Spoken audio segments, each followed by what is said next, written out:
김현정 글, 이소영 그림.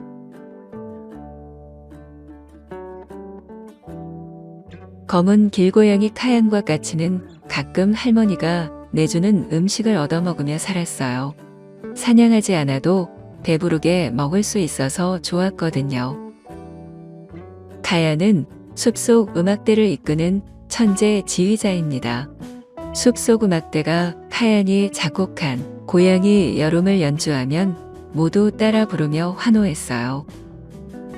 그러던 어느 날 낯선 여자가 온다.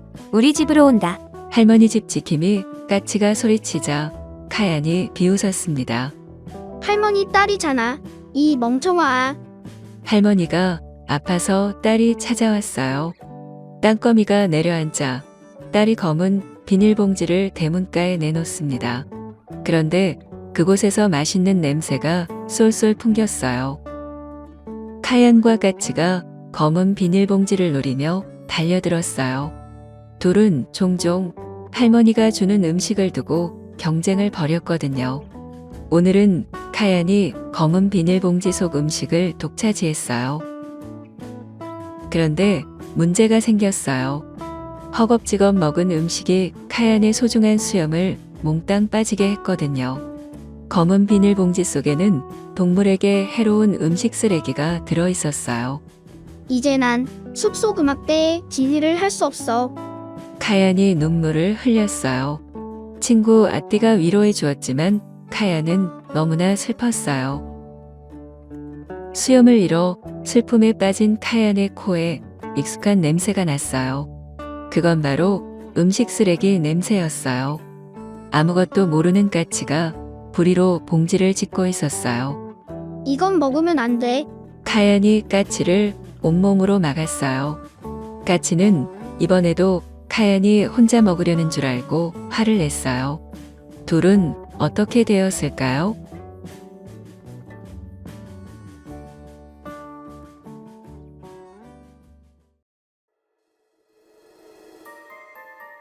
김현정 글, 이소영 그림.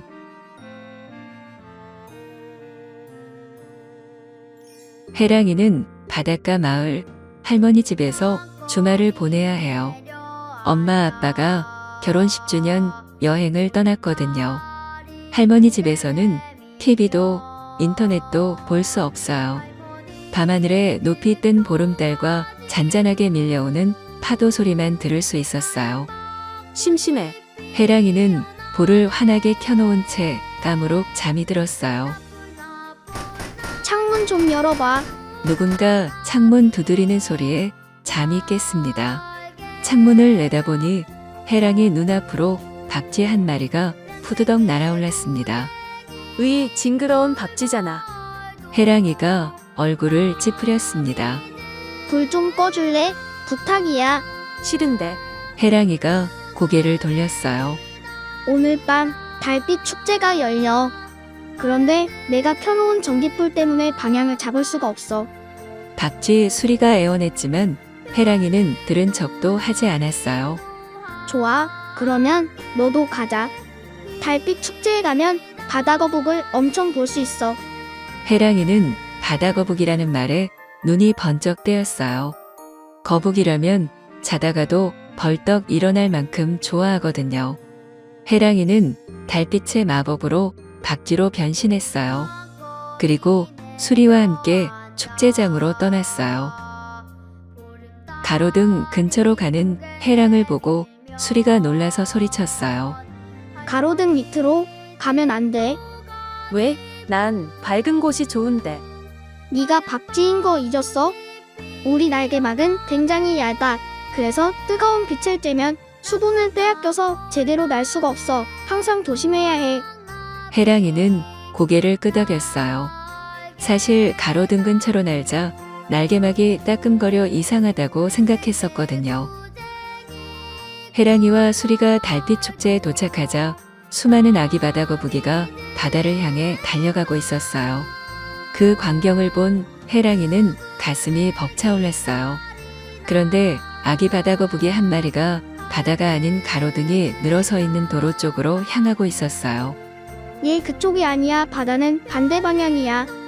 해랑이와 수리가 길을 알려주었어요. 맞거든. 엄마가 어두컴컴한 곳으로 가지 말고 환한 보름달을 쫓아가라고 했단 말이야. 아기 거북이는 작은 앞발로 환하게 도로를 밝히는 가로등을 가리켰어요. 해랑이가 그건 보름달이 아니라고 말해도 소용이 없었어요. 느낌이 이상하네. 도로 위에 멈춰선 아기 바다 거북이는 그제서야 뭔가 잘못된 것을 느꼈습니다. 큰일 났어. 저길 봐. 수리가 소리쳤어요. 멀리서 전조등을 환하게 켜고 자동차가 달려오고 있었어요. 아기 바다 거북이는 무사히 바다로 갈 수 있을까요?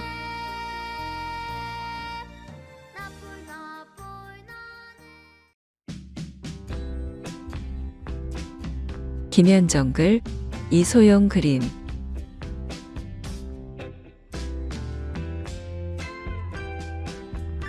절대 안 돼. 엄마 갈매기가 갯바위는 위험해서 놀러 가면 안 된다고 했어요. 다치지 않고 놀다 올게요. 갈매기 아라는 지난번 갯바위에서 먹었던 통조림 속 살코기를 떠올리며 엄마를 계속 졸라댔어요. 엄마는 하는 수 없이 고집쟁이 아라에게 허락을 했습니다.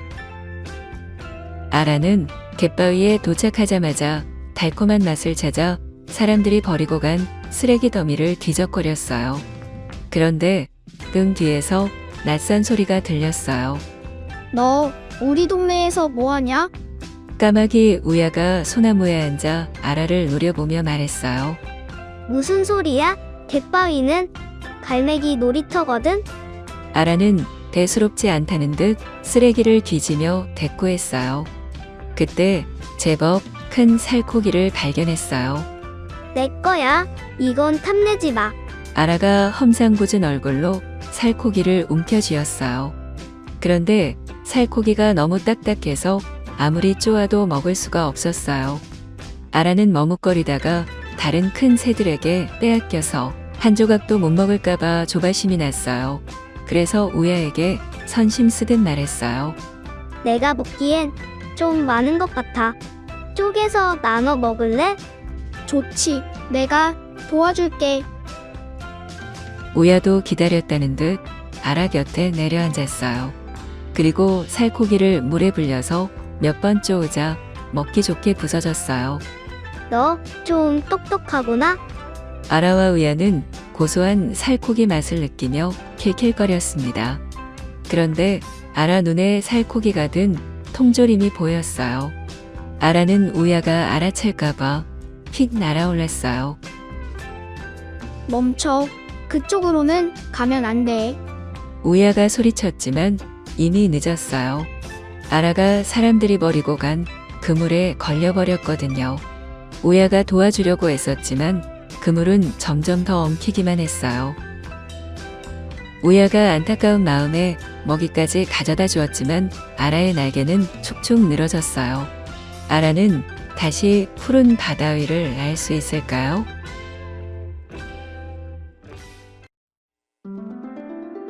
김현정 글, 이소영 그림.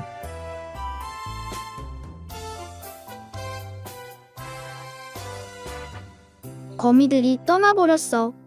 이른 새벽부터 산토끼가 호들갑을 떨며 돌아다녔어요. 사람들이 숲을 망치는 일이 이번이 처음도 아닌데 솔숲을 포기해. 멧돼지도 거미들이 떠난 게 괘씸한지 투덜거렸어요. 솔숲은 우리가 지키면 되지. 우리가 무슨 수로? 사람들이 솔숲의 터널을 뚫는다잖아.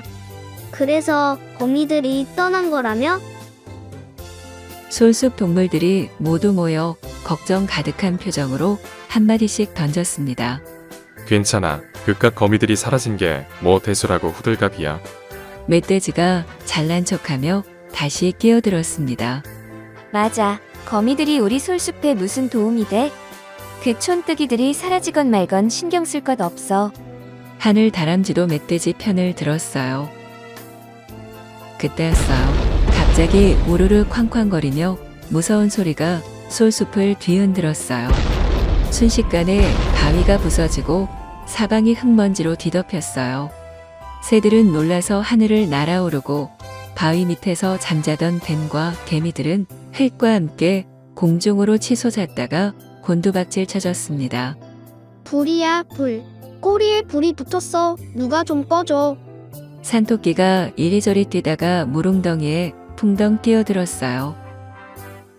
우리도 거미들처럼 솔숲을 떠났어야 했나 봐. 솔숲 동물들은 모두 벌벌 떨며 웅성거렸어요. 드디어 폭탄 터지는 소리가 멈추었는데 이번엔 전기톱이 나무 베는 소리가 요란하게 들려오기 시작했어요. 아가 엄마가 왔어. 어디에 있는 거니?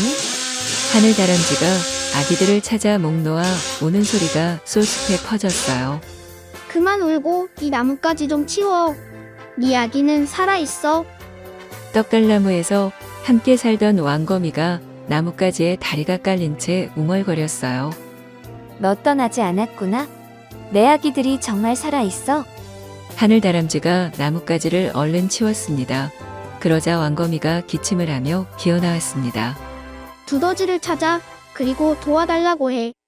하늘다람쥐는 왕거미 말이 끝나기도 전에 두더지에게 달려갔어요. 소식을 들은 솔숲 동물 친구들이 모두 달려왔어요. 그리고 힘을 합해 아기 하늘다람쥐를 구했어요.